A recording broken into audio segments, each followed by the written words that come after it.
Araw-araw nakamotor papasok ng trabaho si Angel Facun. Pero kamakailan, dumugo ang kanyang ilong. Natakot ako syempre, pero kailangan hindi ka magpanik kasi the more na magpanik ka dahil sa sobrang init. Kaya nagbabaon na siya ng manipis na jacket at malamig na tubig. Si Edmond Toralde dahil din sa labis na init, madalas sumasakit ang mga mata at ilong tuwing papasok ng trabaho. Isa sa mga na-experience ko yung pananakit ng mata, the same time dito sa may bandang noo. Then, yung parang mag-nosebleed ka dito. Ayon sa isang espesyalista, tuwing mainit ang panahon, lumuluwag daw ang blood vessels ng ilong at mas madali raw pumutok ang mga ito.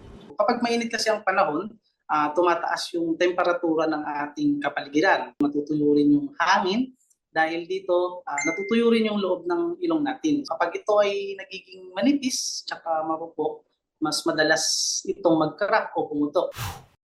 Kung mangyari ito, ang dapat daw agad gawin, umupo ng tuwid, bahagyang yumuko para hindi mapunta ang dugo sa lalamunan. Sa ganyang posisyon, pisilin ang ilong. Ituloy ito hanggang huminto ang pagdurugo.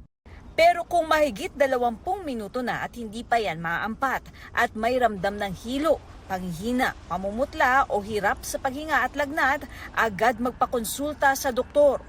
Bukod dyan, Iwasan ang pagsinga ng malakas, no? Iwasan ang pagkamot o pagkutkot sa loob ng ilong. Ugaliin po natin mag-hydrate. Meaning, uminom po tayo ng maraming tubig para hindi matuyo ang mga mucous membranes. kung madalas matuyo ang ilong, maaari raw gumamit ng saline nasal spray at iwasan ding mababad sa matinding init ng panahon. Para sa GMA Integrated News, Katrina Son, nakatutok 24 oras.